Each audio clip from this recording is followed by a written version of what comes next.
Hello everyone, my name's Ian and I'm from the Wildlife Trusts. Welcome to the Wildlife Trust's Farming with Nature stage at the Groundswell Festival, a roasting Groundswell Festival today. For this session, all about skills for regenerative agriculture. We have got a lovely panel with us today. I just want to introduce, to my right, Josh Davis, who is a PhD researcher based at the Countryside and Community Research Institute, which we'll probably call CCRI in a bit. We've got Tess, who is Head of Partnerships and Policy at the Institute for Agriculture and Horticulture. I think we'll call that TIA from now on. Emily Padfield, over on the far over there. Emily Padfield is a farmer from Warwickshire, talking about the role of skills and advice in the real-world context for a farm that's transitioning and diversifying to meet the demands of the future. And Thomas Vaughn over here, commercial manager and environmental lead at BASIS. And BASIS, for those who don't know, stands for, I think, British Agrochemical Standard Inspection Scheme. Very good. Brilliant. Cool. So you may ask yourself, you may say, I know my local wildlife trust. They have some fantastic nature reserves, some heathlands, some chalkgrass and some woodlands. But why on earth are they hosting a panel all about skills and advice for farmers and advisors? Well, in the Wildlife Trusts, we believe that we need nature and nature needs us. We actually have over 100 land advisors spread across England and Wales. And for us, it's really important to think that the UK is about 70% farmland, and there's absolutely no pathway to achieving the recoveries for nature that we all need without talking to, learning from, and supporting the people that are looking after the land. Nature simply cannot recover through nature reserves alone. And the truth is, the agricultural industry is undergoing one of the most dramatic transitions in generations, including a shift towards nature-related outcomes, the loss of direct payments, the introduction of new payment schemes when they're available, green finance, and much more. In recent years, the conversation around farming, food, and nature have become increasingly polarised. Media debates have been framed around a false narrative that the public must choose between nature and food. But the truth is that many farmers are already proving not only can farming be part of the solution to the nature and climate crises, but that bringing nature back into farm systems is key to underpinning prosperous and resilient farm businesses. We cannot afford to miss the opportunity to embed real transformational change in the food and farming system. And the prize for this transformation is healthier people, resilient farming livelihoods, prosperous rural communities, thriving wildlife, and a stable climate. So what did farming ever do for us? The government's own figures state that many farmers need advice and support to make these changes, but the availability of advice to cover all of these different aspects is limited. As a result, some farmers may intensify their farming model, perhaps driven by poor advice. Some will embrace more regenerative, wildlife-friendly practices and diversify their income. Some may even cease farming entirely or sell their land if they own it. A just transition towards regenerative and agroecological farm systems will require a step change in the support systems and advice available to farmers. A shift away from the maximum production model towards regenerative and sustainable output systems will require new skills and support beyond that available from traditional agronomists. And here to discuss this more, here are our excellent panel. So, first, I'd like to introduce Josh Davis. Josh, you are a PhD researcher at the CCRI. Could you introduce your research and describe what the role of the CCRI is? Yeah, sure. Thanks, Ian. It's really great to be here. So, I guess as a background for the CCRI, it's a specialist rural research institute which is based out of the University of Gloucestershire. Really, our work, I guess, sits across the interface between agriculture, environment, and society, with a focus on applied and interdisciplinary research, whether that's into transitions in land management, rural-urban livelihoods, policy, so on. So I think it's a particularly fitting place to be doing work and research in how we scale nature recovery in ways that are just and lasting. My own research is centred around the shift in skills and knowledge infrastructures for landscape-scale nature recovery, with a focus on England. And I guess what that means in practice is that I'm looking at three things. Firstly, the drivers of change. So whether that's policy, market, environmental pressures that are creating a need for new skills support and guidance. The skills themselves. So what is it that we require farmers, land managers, and the broader extension and advisory services to know, but then crucially also to be able to do? And then third, the institutions and infrastructures, what learning pathways, what advisory services are available, and are they fit for purpose? So I think at its core, it's a project based around capacity, the human capital being able to deliver change, and also being able to support practitioners on the ground to not just follow prescription, but to be able to lead, collaborate, and take charge of transition, really. Thanks, Josh. I'm really interested in what you find out. So, from your initial findings, what are some of the most surprising or under-recognised new skills that you believe are coming crucial for farm advisors and other stakeholders involved in landscape-scale nature recovery projects?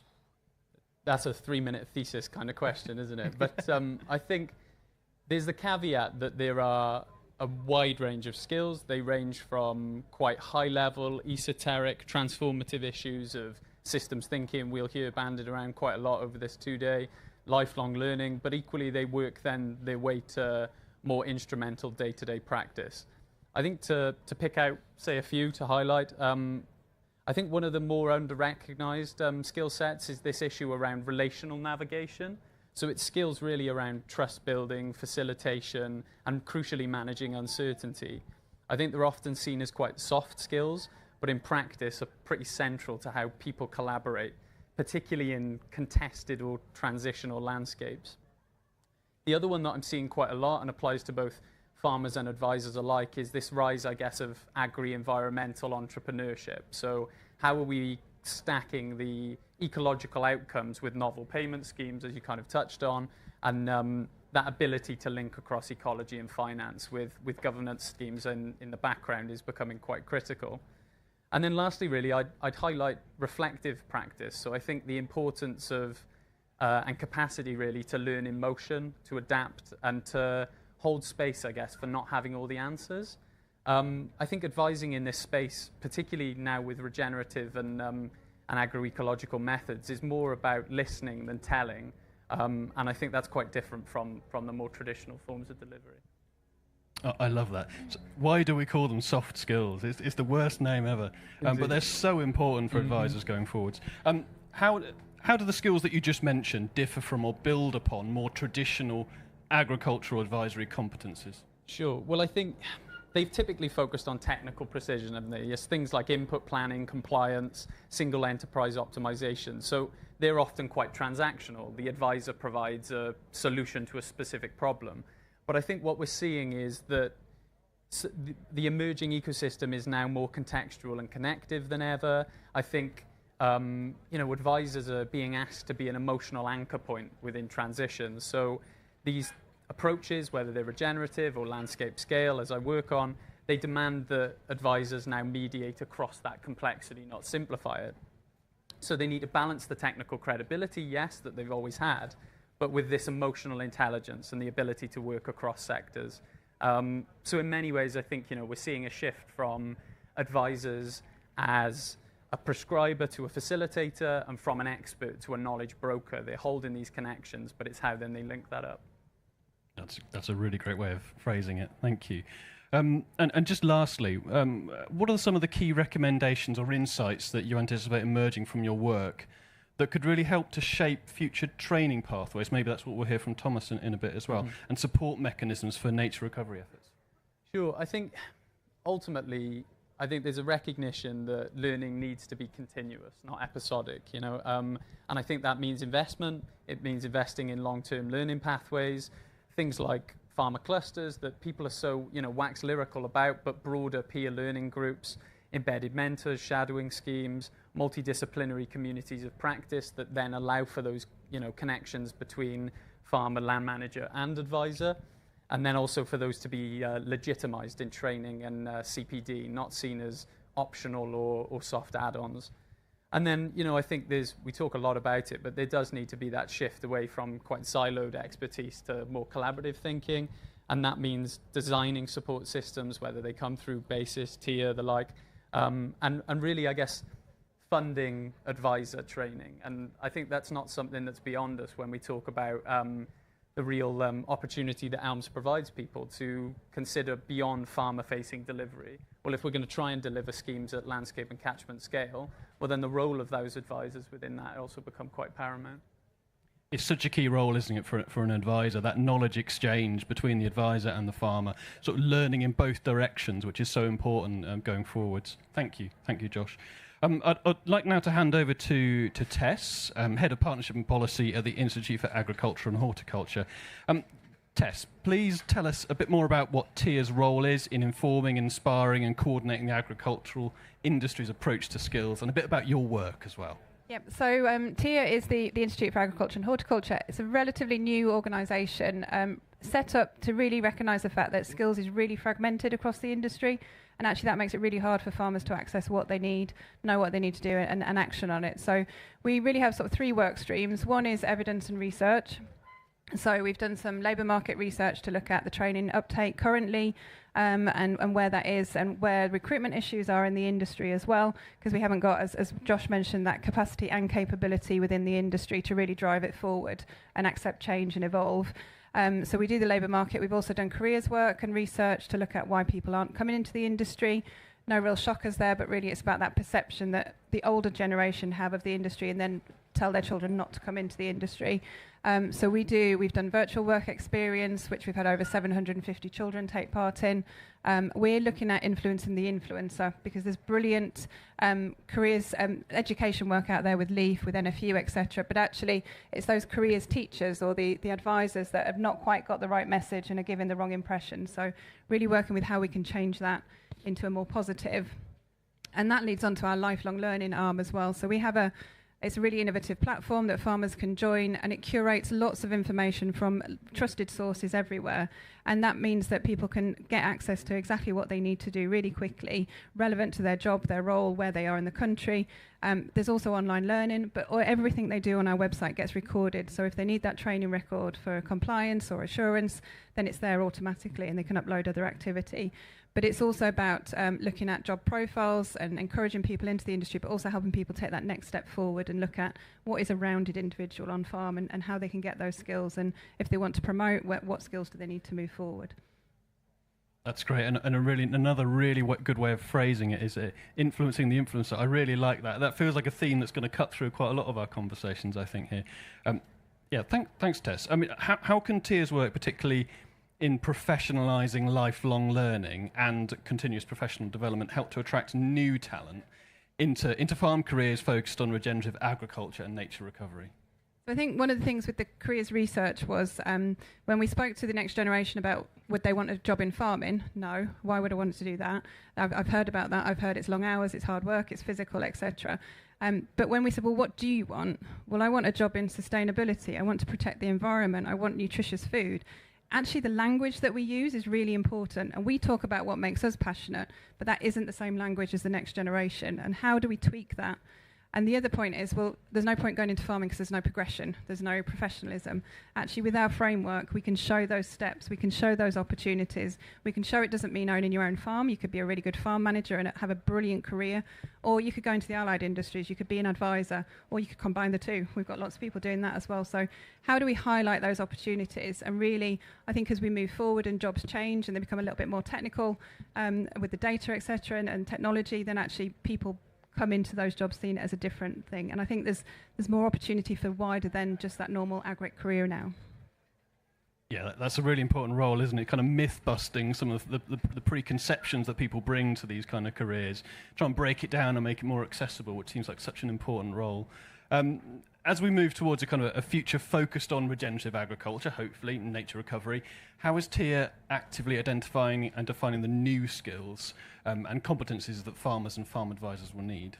A really timely question, because we've just launched some research that we did with Warwick University. It was looking at agri-tech, but a large part of that agri-tech is actually sensing, monitoring, green skills, carbon, etc. And so really looking at what does the innovation pipeline look at the moment. So what does that mean? We actually went as far as 2040. What does that mean we'll be doing on farm? And as Josh said, lots of different roles and actually probably lots of different consultants, many of whom won't have an agricultural background, so those communication skills come in really well. we've actually probably flicked it with some other people, non-technical skills rather than soft skills is probably the way we're looking at it. And actually change management is huge, and making sure you know what you need to change on farm that's going to be the best for you, for the business, and actually how do you go through that change management, how do you bring people on. And actually we really want to empower the farmer to challenge their advisor as well, because then that drives standards for everybody. So really those communication skills, networking skills, change management are probably going to be key to driving things. That's great. Let's all agree never to use the word soft skills again. Last question for you, Tess. Are current training and accreditation pathways sufficient? And I'll bring Thomas into that question later on as well. What levers can we use to encourage skills development? There's lots of levers, and it's always better to be carrot than stick, and we can look at that. There's lots of pressures on farmers to do skills, but that does often lead to people doing what they have to do. So you see training is compliance, or it's what they're really interested in, and what we need to do is look at how do we actually drive businesses forward. So I think there's a lot to do, really. Great. Thank you so much. I'm going to hand over to Emily now, who's as a farmer from Warwickshire. Emily's led on her farm's transition from an 800 ewe indoor lambing intensive sheep enterprise to one that has adopted adaptive multi-paddock, I'd love to know a bit more about that, grazing for its suckler herd and now outdoor lambing flock. But you've also been involved in things like biodiversity net gain, and you've had a Nuffield farming scholarship report called the Mob Grazing Flood. Please tell us more about that, particularly the adaptive multi-paddock grazing and the mob grazing flood. They sound really exciting. Well, thank you very much for allowing me to be part of this panel. I'd just like to pay credit to Josh in the fact that he's identified a lot of key factors in this whole process. And I don't want to mention soft skills again, but I think they are really important. But to go back to our farm in Warwickshire, it's my husband's farm, a family farm. We farm it alongside. He's got twin boys. William, his son, is very much involved in the sheep farming element now. We're around about 500 acres, predominantly permanent pasture. Again, like you mentioned, we had been historically a very, not very intensive, semi-intensive lowland ewe flock, finishing everything off grass with sort of the tail end being finished off creep. And I guess where my journey into regenerative or this new kind of farming came from was we were in the middle of lambing, and we were trying to avoid a break of joint ill later in the year, because several years before we'd had that. Again, we were indoors, so I was sort of prophylactically treating lambs with antibiotics, and then treating them with probiotic, because I was feeling bad about their gut bacteria being harmed, and then them not absorbing everything they needed from the colostrum, etc. And at the same time, sort of long lambing nights, I was listening to Nicole Masters, For the Love of Soil, and that was my light bulb moment, really, in the fact that I thought, actually, we're treating the problem rather than preventing the problem in the first place from even happening. So I guess I stumbled into this world that was beneath our feet, and that's what kind of spurred me on to do some learning.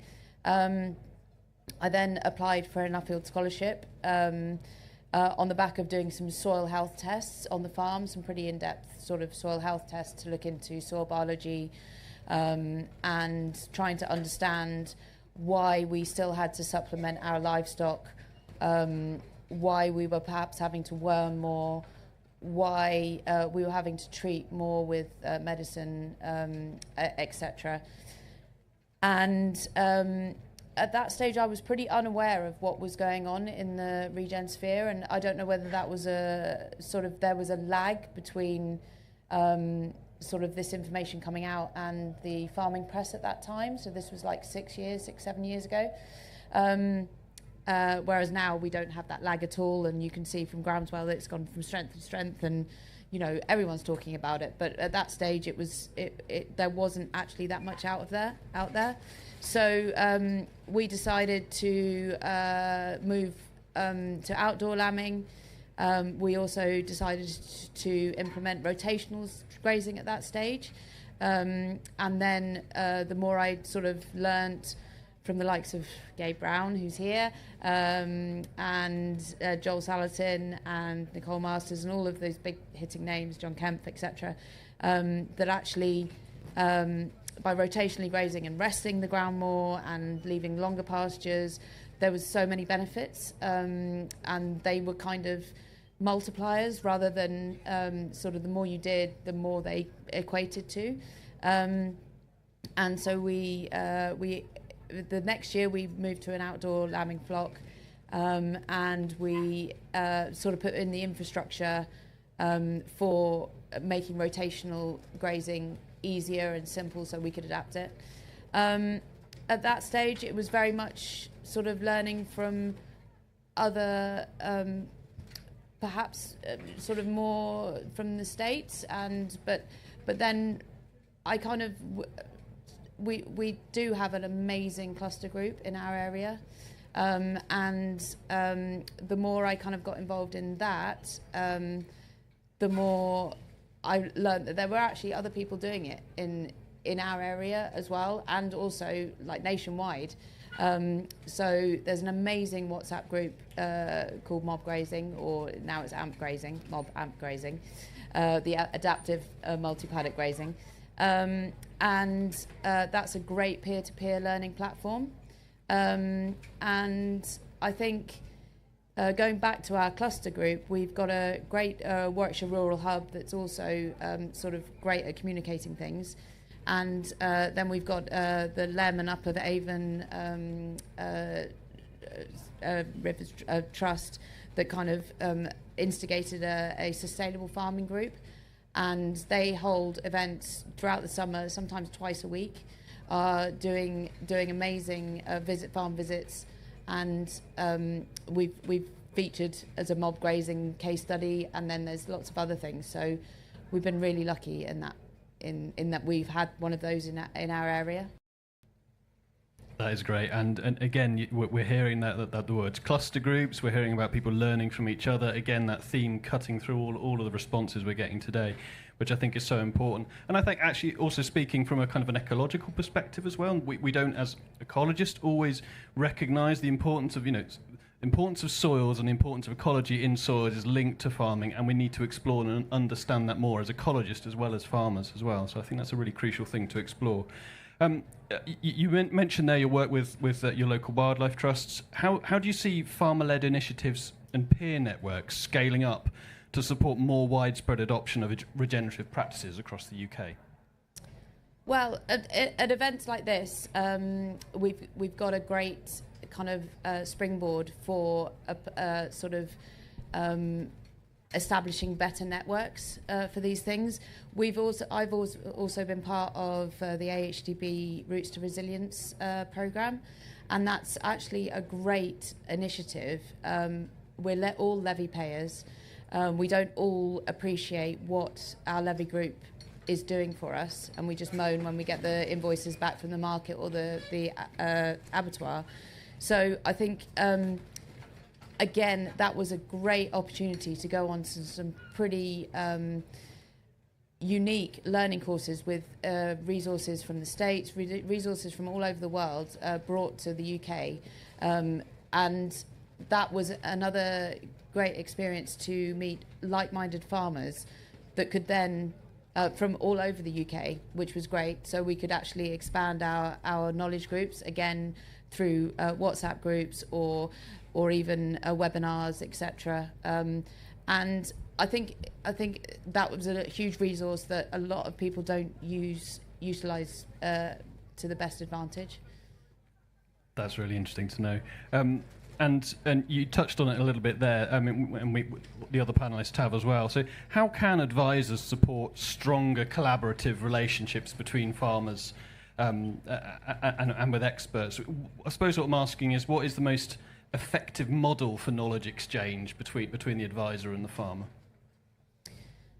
Well, farmers love free money, but it's not always free. So I think it's.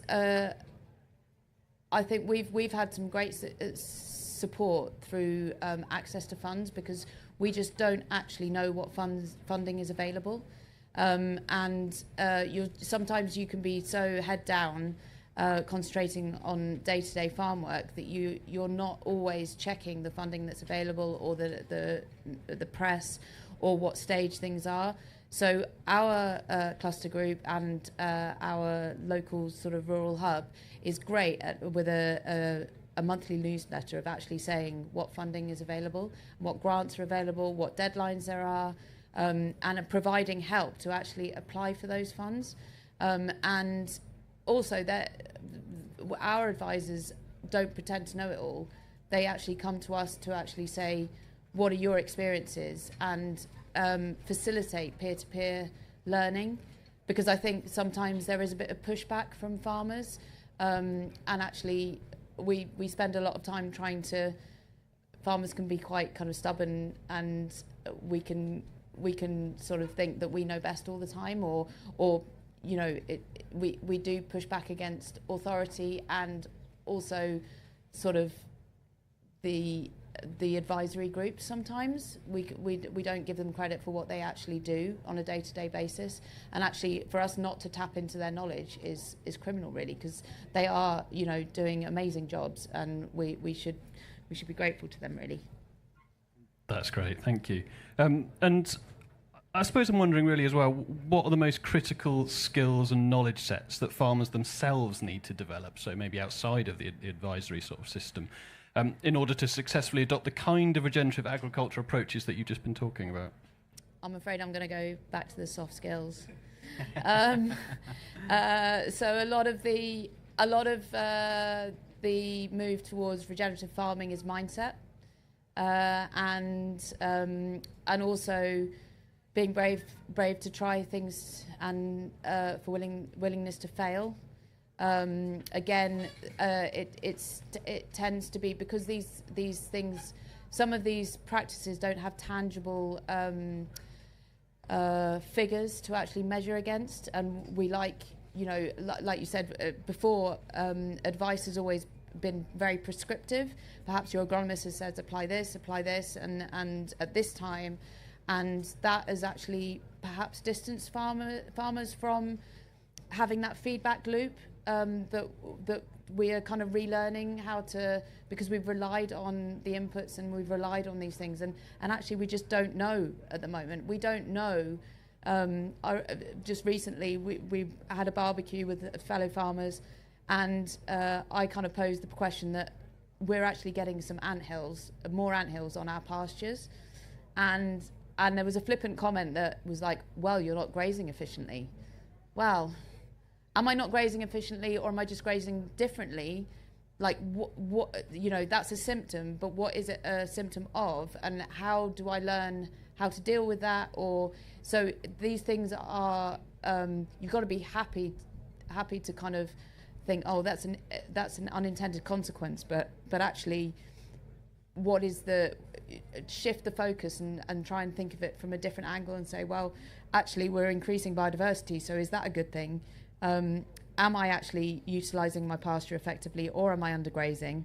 So it kind of, it can be a bit frustrating, and it kind of, you're always thinking about it, but it's probably having the tools to deal with those uncertainties, and actually trying to be brave enough to fail and try these things, I think. And the soft skills is about people dynamics, and how you then communicate those new ways of thinking to your team, your wider team, because you will no doubt get resistance, because these are unproven methods, and therefore when you go to market, people think you're mad, and there's pushback on those things as well. So yeah, there's a lot of new personal management skills to learn in this process, and I think a lot of there could be greater learning in sort of people management and also self-reflection and things like that. That is brilliant. I'm really tempted to talk about ants for the next 2 hours, but I will spare you all that. Thank you so much, Emily. I really appreciate that. Thomas, Yes. Can I come to you? So please tell us all about what BASIS do and about your role at BASIS. Thank you, Ian. Yes, so I'm Thomas Vaughn. I'm Commercial Manager and Environment Lead for BASIS. And essentially what that means is I help BASIS develop environmental courses, something that was fairly new to us a few years ago that we're constantly evolving and developing. We are involved in education and training, so we very much, for many, many years, have been responsible for helping IPM training for agronomists. And since then, we have developed professional registration schemes as well, so people can become BASIS members, and through that, they gain CPD points too. So from a BASIS perspective, for over 40 years, we have been helping to set professional standards in land management. And as you can tell just from Groundswell today, things have changed and evolved, and so we have to as well.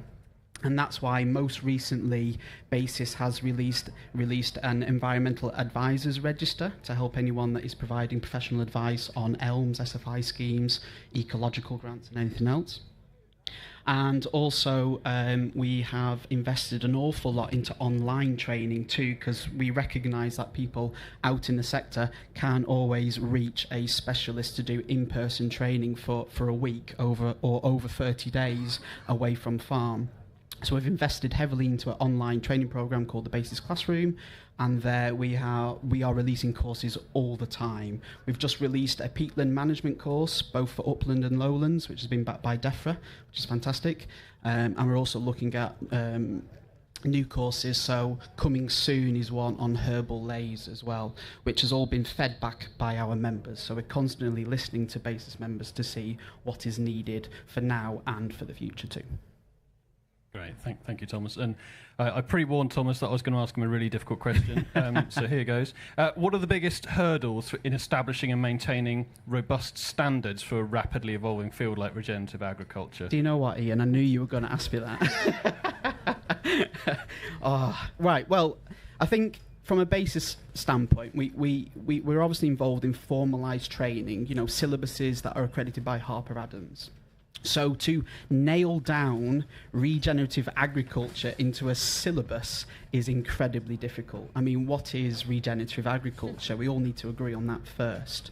And that's not me saying personally that we should pigeonhole it. I think one of the great things about regenerative agriculture is that it is free to interpretation. It does seem easier for people to dip their toes in, see what works, carry on, make advancements and improvements.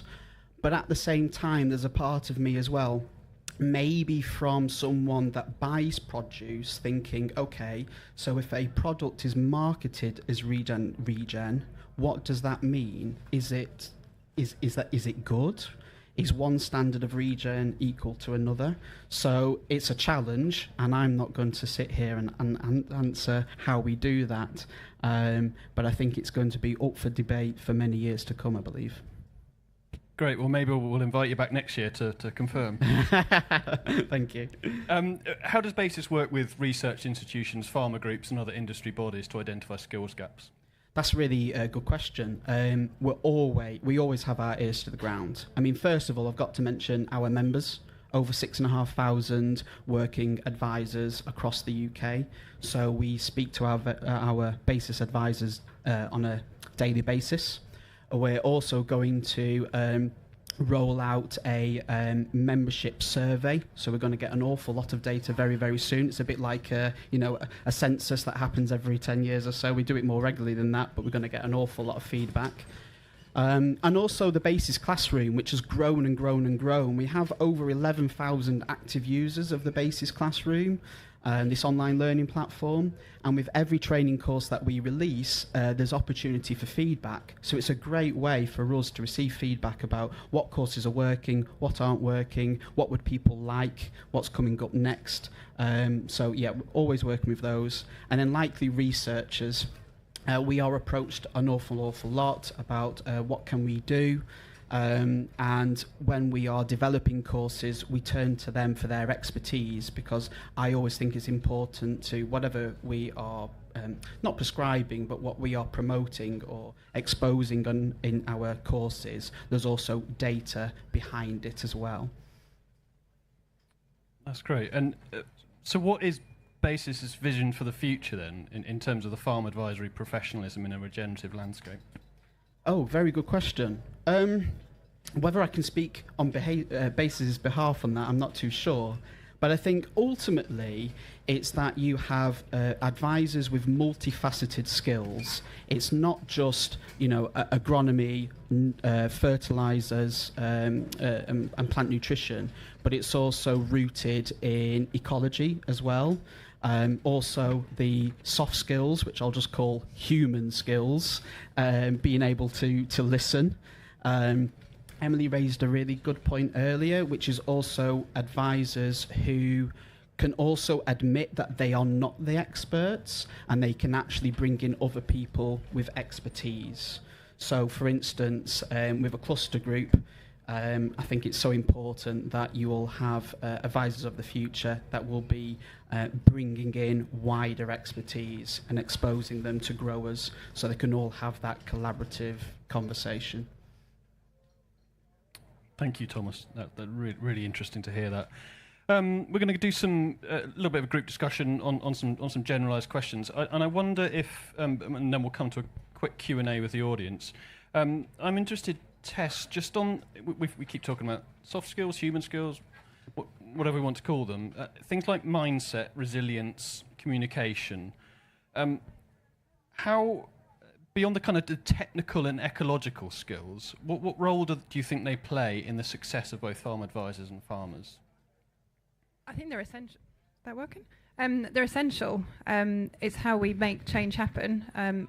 We've farmed the way we have for a long time, and we're trying to change that. So that needs to go a long way. But I think it's quite worrying when you look at the stats that only 33% of farmers have any formal management training, and that doesn't stack up well against European figures, where you can get into 78%. And I think that can hold us back in lots of ways as well. I think sort of the way farming's generational. We run a business because we've grown up in it, and we run it that way because we always have done, and that's changing quite rapidly. But those skills are absolutely fundamental to us seeing change at the scale and the speed we need it to. That's really interesting. Any other panelists, feel free to come in on any of those points. I'm interested, just coming to you, Emily, on kind of like beyond the textbook, if that makes sense. You did touch briefly on your Nicole Masters course, and I'm sort of thinking specifically about that, about things like, and we've been talking about formal training and CPD and things like that, but I suppose what I'm wondering is, like, beyond the traditional classroom or online course, what is the most unconventional, out-of-the-box learning experience that you've seen or can imagine that genuinely builds essential skills for regenerative agriculture? That's a great question. I think sort of when I started looking at the subject, I realised that everything I learnt at university 20 years ago was obsolete. So I still don't think that's caught up in our educational institutions. I'll probably be shocked for saying that. So I think they're lagging behind. Where we've seen real progress is with sort of unconventional ways. So with Wildlife Trust, I'm so encouraged by BASIS and what they're doing, and they're already ahead of the game in terms of being a sort of standalone in Europe as being an amazing organisation. But in terms of sort of different learning, I was lucky enough to do the Create coaching course, and it was called a coaching course because it encouraged collaboration and mentoring within agriculture. And I think as an industry, we're lagging behind in CPD and also those business skills that are taught more widely in maybe business degrees, etc., or MBAs or whatever, because a recent AHDB course, actually, we had a a guy come in from the US called Dallas Mount, and he taught us the difference between working in the business and working on the business. And as farmers, we can very quickly get bogged down into working in the business rather than managing the massive asset base that we have. So the mindset change that allows, and also the collaborative we don't have a board of directors. We're very much stuck in the humdrum of everyday life of growing crops or moving animals or, all of that sort of stuff. And if we don't take the time out to actually look at our business in a critical way, which a lot of us haven't been taught to do, but there are the skills available out there if we just know how to look for them. But I think that probably comes from peer-to-peer learning, and also sort of getting out and having sort of honest conversations with peer groups in your area, but perhaps more benchmarking possibilities, because I think farmers are quite shy of sharing figures, because we're very competitive and we don't want our farmers knowing, our neighbours knowing what we're doing, and we like to look over the hedge and sort of so it's mindset, and also just working on the business as if it is a the return on investment that we've actually got, rather than looking at it critically, and not always doing what we've always done. The paradigms have to be challenged, and hopefully that will lead to the, and it has done, definitely. You only have to look at this event to sort of seeing people pushing the boundaries and looking elsewhere for to make their business more sustainable, whether that be BNG, nature markets, routes to market, valuing their produce more, exploring nutrient density and health, and all of these amazing markets that are now open to us, and they always have been, but I guess we've been held back by not having the confidence of our own products. I love the idea of that. It's almost like the Groundswell Festival could be a standalone metric for the take-up of regenerative agriculture. Every time we get year, it gets bigger and bigger and bigger. So maybe we should use that. Thomas, I noticed you nodding along there, and it's probably maybe another unfair question, but forgive me. Go ahead. The whole beyond the textbook thing. I mean, obviously, Yes. a lot of what BASIS does is in the classroom or it's online. But how do you think about those skills which can only be gained sort of outside of a classroom? How are they relevant to BASIS? Well, this is where CPD points come into it. So just as a simple example, an agronomist, they are expected to achieve 40 CPD points per year. And the traditional expectation is they would be attending technical events, talking about stewardship of particular crop protection products and what have you. But actually, it's changing, and I often surprise people. I'm always encouraging people that put on training events, no matter how nuanced it is, that it is of worthwhile and value. So any session where you have someone that's delivering business skills or talking about how to push back and challenge an advisor, or what are the right questions to ask and when, those are fantastic. And these are the types of events which are now being registered with BASIS. So it's all free. And what that means is that advisors are, attracted to come along because they get some basis points out of it, but also it's broadening the scope of what training is out there, because ultimately that is a great example of peer-to-peer learning, and ultimately that is often the best form of learning that happens. Thank you, Thomas. That's really important, I think. If I can come to you, Josh, briefly. I'm thinking about future-proofing skills. So we've touched on that a little bit already. Like, looking into the future, skills beyond 2030, what emerging challenges or opportunities do you think that are going to present themselves? What are those skills, and how should we be thinking about them now to ensure that long-term resilience is in place? Yeah, it's a fascinating point, isn't it? And I see here we've also got a little bit on obsolete skills as well, haven't we? So if you may, I'll answer the question by not answering the question.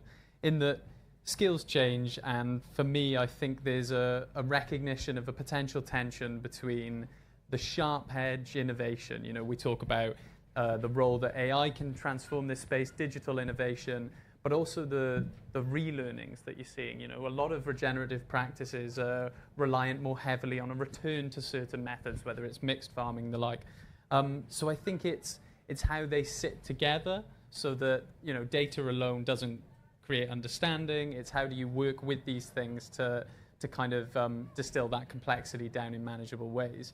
In terms of that, like looking to the future, I think obviously we're operating in a transitional space now, but that's not going to change because climatic events and the like, particularly also when you consider a strained socio-geopolitical space. So I think, again, it returns to that operating under uncertainty, but doing so with these, the toolkit, if you will, of technological innovation and what that brings, but also making sure that anything that we do, whether it's for farmers, land managers, broader advisors, that's in place as well, because I think otherwise you lose the contextual understanding and the kind of human-driven element of all of this. Regenerative practice is relational as well, Yeah, that's great. And one last question to Tess, if I may. We've discussed skills quite a lot. Obviously, that was the name of the panel. But how do we? I suppose what I'm interested in is how do we collectively measure the impact of this work? So, we can think of kind of ecological measures, like how things are returning, things like that, but it's quite important that we measure the success of our efforts to upskill farm advisors and farmers in these things. I just wonder from your point of view, how we could look at what those measures of success might be. It's a tricky one because there's so many different ways of measuring it, but I think we have to benchmark to start off with, so know where we're starting from. What level of uptake is there, what level of engagement is there, and what change are we seeing in business? And I think it's a brilliant point about working on a business, not in a business. You can see return on investment in training. The training I used to do at HDB, we would measure that so that we could prove value to it. But it's very difficult to measure the difference your training's made versus what you would have done if you'd have just carried on and got better at the job. So there's different models that you can use for that, but I think it's just looking at that benchmark now, the direction we're heading in and how much are we moving along on that journey. And sometimes it'll move fast and other times it'll slow down a little bit. It's not going to be consistent, but as long as we're moving towards the end goal, we need to decide on the end goal, then I think that is probably the sensiblest way forward. Wonderful. Thank you. Thank you all. We're going to open up to the audience. So please do raise your hand if you have a question. When we come to you, please say where you're from and ask your question. Before we do, if you're watching on YouTube, all of these sessions are being recorded. So you can go back and watch all the other sessions as well. And while you're at it, why not like and subscribe to the Wildlife Trust YouTube channel as well. And you can get more content your way. So if you can raise your question, and we can get a microphone to you. We're just going to do one question. So we'll go straight to this gentleman here. Thank you. My name is Ashmeet. I live in Somerset. I'm from India, where I've run an organic business in the past. And at the moment, I'm in the process of launching 8.9 Training and Education, which is for trainings both geared towards the supply chain as well as farmers, with an explicit focus on soft skills, life skills, mindset. So with that, it was really nice to hear all that emphasis. But of course, when you do a quick search in terms of what kind of courses are out there, you rarely see an explicit focus on that. You'll see how to do mob grazing or how to transition to regenerative. And I guess my question is, A, why is that? And B, if there were offerings like that, would farmers sign up? Because, yeah, I guess, is it more like from the outside and from people who've done the transition, they can look back and say this was more an inner shift than an outer shift, not to undermine the role of technical training. So is it people who've gone through that journey who recognize it, or the people who are embarking on that journey also recognizing it, and who would pay for it? That's the other question. That's a really great question. And it's that kind of idea of the holistic advisor that we've sort of been touching on quite a bit. We've only got time for one response, so who wants to take that one? I'm happy to. Please do. I think there's an element of self-awareness and people needing to know that is a really good skill for them to develop. So I've worked with lots of farmers in the past that have thought, that's not actually the route for them, but as soon as they embark on it, they realise how beneficial it is. And then, again, that peer recommendation of, well, I did that training and it's changed my business. And we see some really significant changes. So I think, again, it goes back to that return on investment. But it's supply and demand. There's not much out there. But is that because people aren't asking for it, or are people not asking for it because they know it's not there? And that's something we're trying to work on and bring their awareness to it with the capability framework. Could I just quickly add something? I do think when you said who's going to be asking for it, or is it something that you realised you needed after you'd embarked on it? And I think it's the latter in farmers' cases, because I don't think the vast majority of farmers recognise that they need those skills. And so you kind of have to drip feed it without them knowing. And who would pay for it? I guess from a critical point of view, I think we should probably start earlier, perhaps in agricultural colleges, to teach those skills, where it's not a choice, where it's kind of trying to engage them in a fun and dynamic way then, before they kind of have to. I don't think you'd get many farmers signing up voluntarily for that. I think this scenario is different because you've got a different mindset of practitioner, but yeah, that's my personal view, but I could be challenged. But yeah, that's great. I wish we had time for more questions. Please just give our panel a nice warm round of applause. Thank you very much. Thank you. And thank you for joining us.